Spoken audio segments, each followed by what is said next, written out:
Halo, assalamualaikum warahmatullahi wabarakatuh. Selamat pagi, siang, sore buat teman-teman semua. Kembali lagi dengan saya Jaya Ramadi Bangsa. Kali ini kita akan membahas mata kuliah kewirausahaan tentang inovasi dan kreativitas. Oke, kita akan membahas tentang inovasi dan kreativitas. Nah, inovasi itu apa? Inovasi itu adalah sebuah proses pengambilan ide kreatif. Jadi kita harus berpikir kreatif untuk melakukan sebuah inovasi dan mengubah menjadi sebuah produk yang berguna. Ini bisa kita belum mempunyai produk atau sudah memiliki produk, kemudian kita memberikan sentuhan-sentuhan inovasi. Kemudian layanan, jadi kita bisa melakukan peningkatan pelayanan terhadap konsumen atau calon konsumen kita. Kemudian metode operasi. Dalam metode operasi kita juga perlu untuk melakukan sebuah inovasi untuk bisa kita agar lebih efektif dan efisien dalam proses tersebut. Nah, selanjutnya kita akan membahas tentang elemen-elemen inovasi. Yang pertama itu adalah tantangan. Kita ingin melakukan sebuah inovasi kalau ada tantangan itu bisa jadi dari pesaing. Nah, ini dari pesaing melakukan sebuah inovasi juga, kita juga harus tertantang untuk bisa melakukan inovasi lain yang bisa meningkatkan produk yang kita jual. Kemudian tantangan kebutuhan oleh pelanggan. Jadi pelanggan ini mereka meminta atau istilahnya meminta peningkatan produk yang kita tawarkan atau pelayanan yang kita tawarkan. Itu adalah sebuah tantangan-tantangan yang perlu kita siapkan atau perlu kita hadapi untuk melakukan sebuah inovasi. Kemudian fokus pelanggan. Nah, seperti tadi, pelanggan ini pengen apa sih? Pelanggan ini pengen adanya upgrade apa sih dalam pelayanan kita ataupun dalam produk yang kita jual. Nah, itu bisa fokus pada pelanggan. Jadi apa yang pelanggan inginkan, kita bisa lakukan improvement terhadap produk kita. Kemudian selain itu adalah elemen selanjutnya itu kreativitas. Nah, itu kita kalau mau melakukan inovasi kita harus kreatif. Kita harus bisa menemukan metode-metode baru ataupun sentuhan-sentuhan baru pada produk kita atau pelayanan kita. Nah, itu kita harus bisa berpikir kreatif, out of the box. Jadi apa sih yang belum ada di pasaran, atau apa sih yang belum ada, produk yang belum ada atau fitur yang belum ada pada pesaing. Kemudian komunikasi. Nah, ini kita juga harus melakukan komunikasi, baik itu komunikasi dengan pelanggan, kemudian komunikasi dengan tim kita di dalam internal sebuah perusahaan atau usaha, kemudian komunikasi terhadap stakeholder, pimpinan kita atau mungkin direksi dan lain-lain. Agar apa? Agar segala sesuatunya itu bisa dibicarakan sehingga kita bisa menemukan sebuah inovasi yang pas untuk semuanya. Jadi cocok untuk pelanggan, cocok untuk tim kita di dalam internal sebuah perusahaan, seperti itu. Selanjutnya ada kolaborasi. Nah, ini kolaborasi biasanya dengan eksternal ya, seperti dengan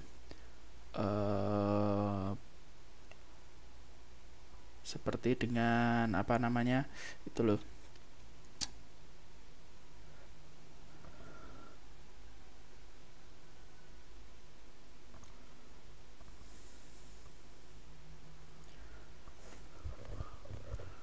Nah, kolaborasi ini itu biasanya dengan eksternal ya teman-teman ya, dengan eksternal, dengan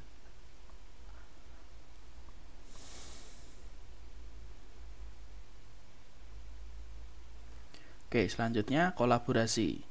Nah, kolaborasi ini biasanya kita dengan eksternal atau dengan di luar dari perusahaan atau dari usaha kita. Itu bisa dari kolaborasi kita bekerja sama dengan perusahaan lain, kemudian kita bekerja sama dengan pemasok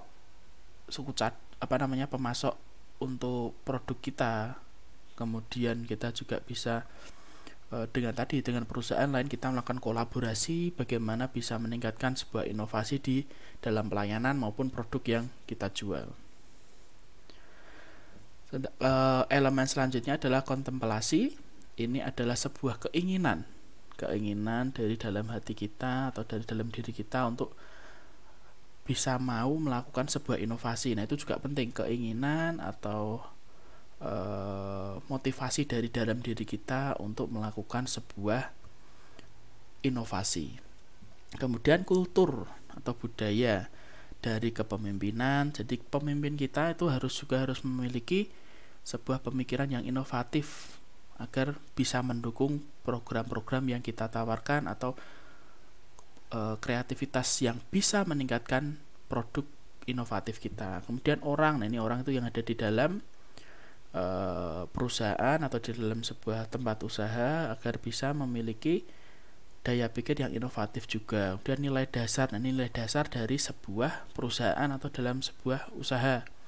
Nah, nilai dasar ini teman-teman bisa melihat adakah sebuah tujuan-tujuan dari perusahaan untuk selalu melakukan sebuah inovasi.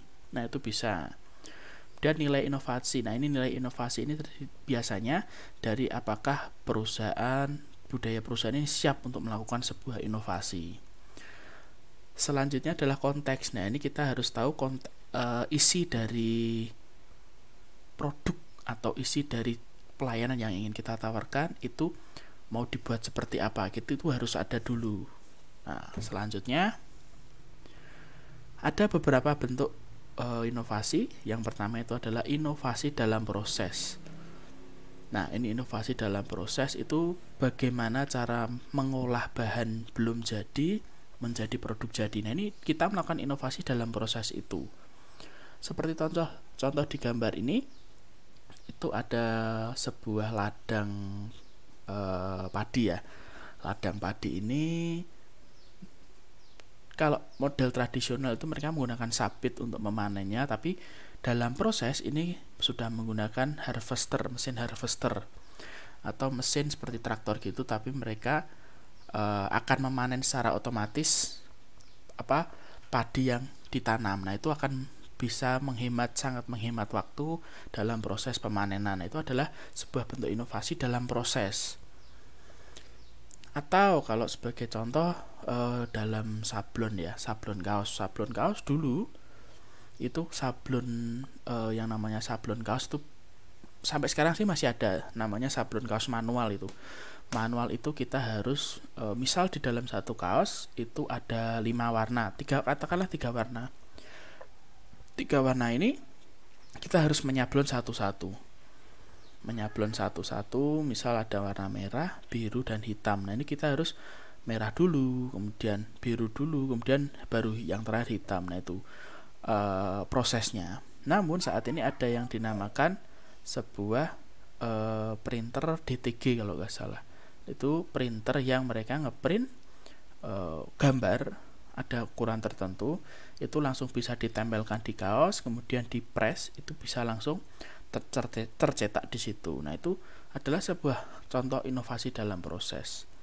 Kemudian inovasi dalam produk atau jasa. Nah, ini kita melakukan sebuah inovasi dengan menggunakan objeknya itu produk atau jasa yang kita tawarkan.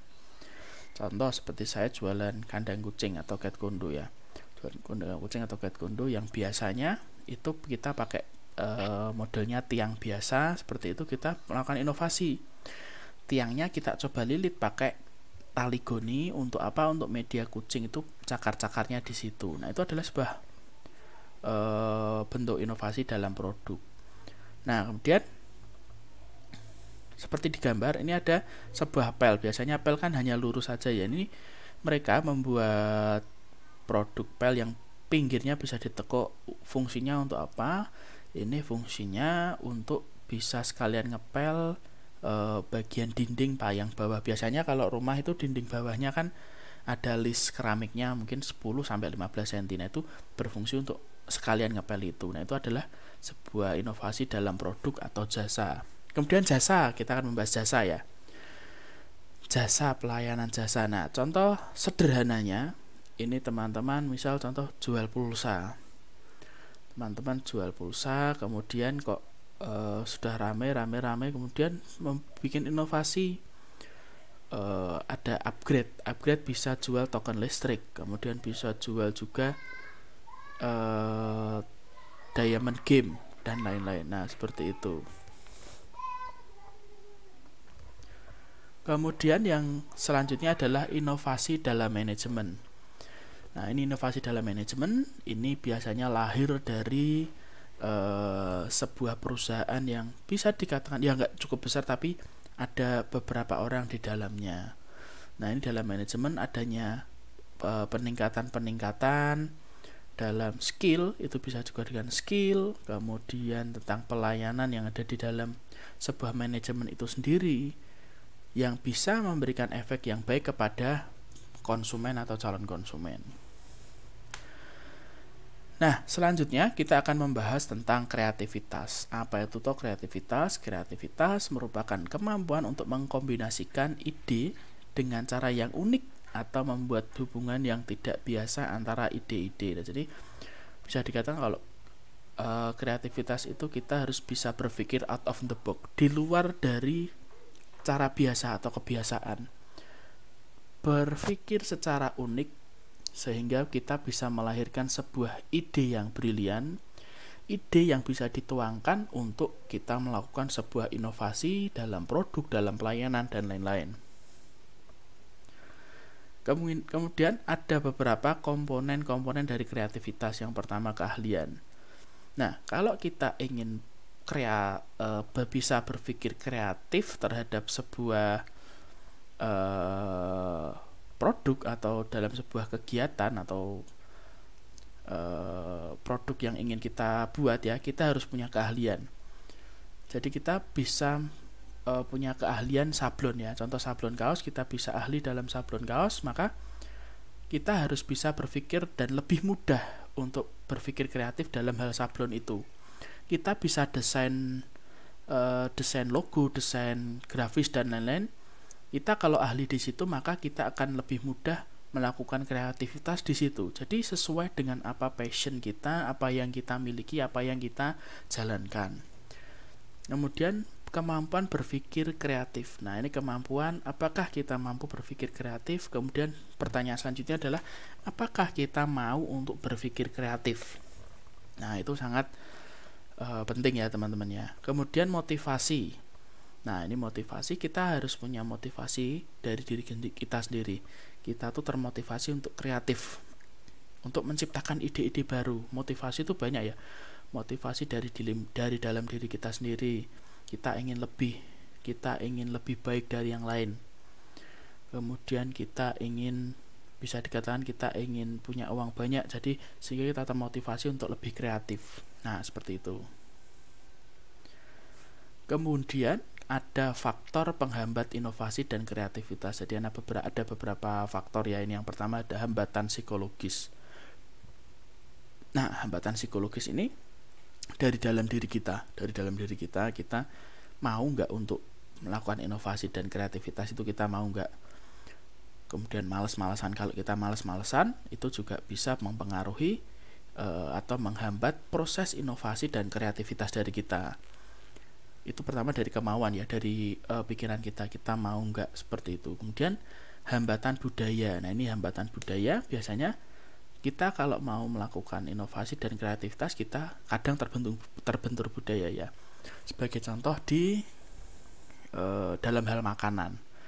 Gampangnya dalam hal makanan, kemudian teman-teman tahu kan di daerah Manado itu mereka ada yang jual sup kelelawar, sup tikus dan lain-lain. Nah, itu adalah sebuah inovasi yang belum ada di daerah Jawa. Tapi apakah mungkin hal tersebut bisa dibawa ke daerah Jawa? Belum tentu, atau malah sangat susah sekali untuk bisa kita terapkan di sini. Nah, itu adalah hambatan budaya karena mereka memiliki budaya sendiri yang unik, kemudian tidak bisa diterapkan pada budaya orang lain atau budaya di lain tempat. Kemudian hambatan lingkungan sosial maupun fisik. Nah, ini hambatan lingkungan sosial itu dari wilayah sekitar, dari sekitar kita. Apakah inovasi dan kreativitas ini kita didukung oleh lingkungan sosial atau lingkungan di sekitar kita. Apakah terobosan-terobosan baru yang ingin kita sampaikan, ingin kita lakukan itu diterima atau didukung oleh lingkungan sekitar kita.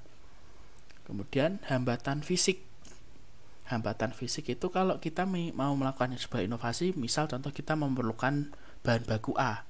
Nah, bahan baku A ini bisa nggak sih kita dapatkan di daerah sini? Atau mungkin bisa didapatkan tapi jaraknya jauh, sehingga kita memerlukan cukup uang yang banyak untuk bisa mendatangkan produk tersebut masuk ke daerah kita. Nah, itu adalah contoh sebuah hambatan lingkungan sosial maupun lingkungan fisik. Kemudian hambatan bahasa berpikir. Nah, ini seperti yang menyinggol ini ya, menyinggol keahlian ini ya. Kalau seseorang dia tidak bisa dalam suatu hal, misal dalam hal sablon, maka mereka akan memiliki hambatan untuk bisa melakukan inovasi dalam praktek sablon ini. Jadi seperti itu. Jadi istilahnya kita kalau tidak bisa ahli dalam satu hal, maka kita tidak akan bisa memaksimalkan berkreasi dalam meningkatkan inovasi ini. Kemudian hambatan keterpakuan fungsional. Nah, ini keterpakuan fungsional itu misal contoh produk A. Produk A sudah bagus nih, sudah bagus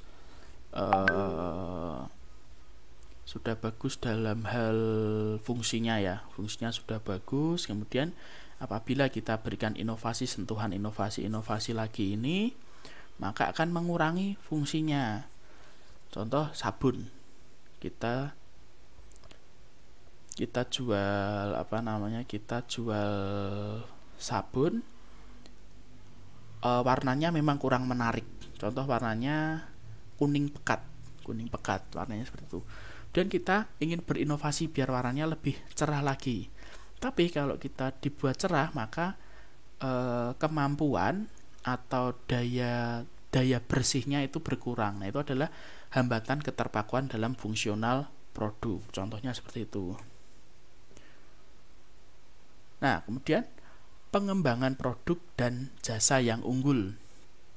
Nah, bagaimana cara kita mengembangkan produk dan jasa yang unggul? Yang pertama itu adalah harga. Kita pada awal itu kita harus fokus pada keunggulan produk jasa, itu harga. Yang pertama harga. Kita bisa menjual produk yang lebih berkualitas namun harganya sama dengan pesaing, atau kita menjual produk yang kualitasnya sama dengan pesaing namun harganya lebih murah. Nah, itu adalah beberapa contoh pilihan dari kita. Yang pertama, membeli bahan baku produk atau barang yang lebih murah. Nah, itu kita bisa menurunkan harga dari situ. Tapi kita sebisa mungkin untuk mendapatkan atau kita menjual produk itu dengan harga yang sama dengan kompetitor. Kemudian analisa pesaing bisnis. Nah, kita lihat bagaimana sih pesaing kita menjual harga itu dengan harga segitu.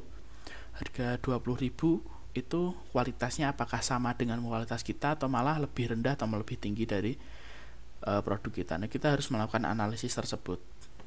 Kemudian membuat biaya operasional yang paling ringkas dan paling murah. Nah, ini contoh kita dalam biaya operasional itu kita lebih bisa menghemat BBM, kemudian bisa menghemat listrik. Nah, itu adalah sebuah keunggulan-keunggulan yang bisa menurunkan harga jual produk kita. Nah, kemudian kita akan membahas tentang kualitas produk dalam pengembangan produk dan jasa yang unggul. Yang pertama, belum ada produk sejenis di pasaran. Nah, kita melakukan inovasi, kita melihat, produk ini ternyata belum dijual di pasaran, sehingga kita berani menjual produk tersebut. Kemudian unik, mungkin barangnya fungsinya sama tapi lebih unik, dari tampilannya, kemudian dari kemasannya dan lain-lain. Itu adalah sebuah keunggulan produk yang bisa kita tawarkan. Kemudian awet. Nah, ini awet juga bisa. Produk yang kita jual atau yang kita tawarkan itu lebih awet dibandingkan produk kompetitor. Kemudian cepat. Nah, ini contoh printer dalam satu produk kompetitor itu bisa ngeprint kertas hitam putih, itu satu kertasnya 5 detik.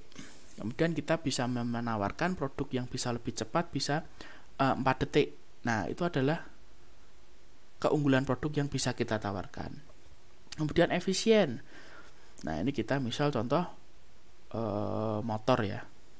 Gampangnya motor kita bisa menawarkan motor itu yang lebih hemat BBM atau mobil yang lebih hemat BBM. Nah, itu adalah keunggulan dari produk efisiensi. Kemudian mudah, pemakaiannya mudah. Sama-sama produknya tapi cara pakainya itu kita bisa lebih mudah. Nah, itu adalah contoh keunggulan yang bisa kita tawarkan pada konsumen.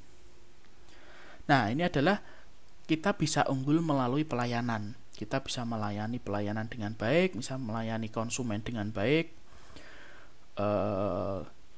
Apapun yang konsumen tanyakan kita harus bisa menjawab dengan baik sehingga kita mendapat penilaian yang baik dalam hal pelayanan. Kemudian sukses memuaskan pelanggan. Nah, ini misal kita mengirimkan produk dari kota A ke kota B. Nah, ini kita bisa lebih cepat pengirimannya, itu bisa memuaskan pelanggan. Atau konsumen yang membeli harga lebih dari 200.000 atau 300.000, kita bisa tambahkan bonusnya. Nah, itu adalah pelayanan yang unggul terhadap produk atau jasa yang kita tawarkan. Nah, kemudian kita akan membahas tentang Quality Function Deployment atau QFD. QFD merupakan metode terstruktur yang digunakan dalam proses perencanaan dan pengembangan produk untuk menetapkan spesifikasi kebutuhan dan keinginan konsumen, serta mengevaluasi kebutuhan dan kekurangan secara sistematis kapabilitas suatu produk atau jasa dalam memenuhi kebutuhan dan keinginan konsumen. Nah, jadi ini kita melakukan sebuah perencanaan produk. Kalau kita mau membuat produk itu kita harus perencanaan dulu.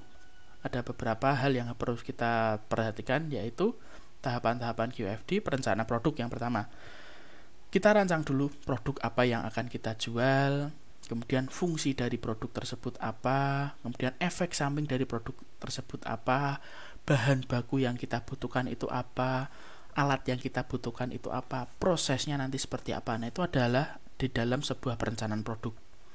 Setelah itu sudah clear, selesai, kemudian kita masuk ke desain produk. Produknya nanti bentuknya seperti apa, kemudian spesifikasinya bagaimana, panjang, lebar, tingginya bagaimana, beratnya bagaimana. Nah, itu kita harus bisa mendesain dalam tahap ini. Kemudian perencanaan proses. Nah, ini prosesnya nanti seperti apa, proses yang akan kita lakukan itu seperti apa dari awal pembelian bahan baku sampai dalam penjualan. Nah, itu direncanakan prosesnya itu nanti seperti apa saja, tahapannya seperti apa. Kemudian perencanaan pengendalian proses. Nah, ini di dalam proses tadi, perencanaan proses tadi, kita harus merencanakan pengendalian. Jadi ada tahap-tahap tertentu yang ada, kalau bisa dikatakan QC-nya. Nah, kita bisa melihat apakah produk ini sudah sesuai, apakah proses ini sudah sesuai, kemudian apakah dalam penjualan sudah sesuai. Itu adalah sebuah proses pengendalian. Apa saja yang perlu kita kendalikan dalam tahapan perencanaan produk tersebut. Oke, terima kasih. Ini saja yang bisa saya sampaikan. Nanti teman-teman kalau mau ada yang ditanyakan bisa langsung menghubungi saya. Terima kasih. Assalamualaikum warahmatullahi wabarakatuh.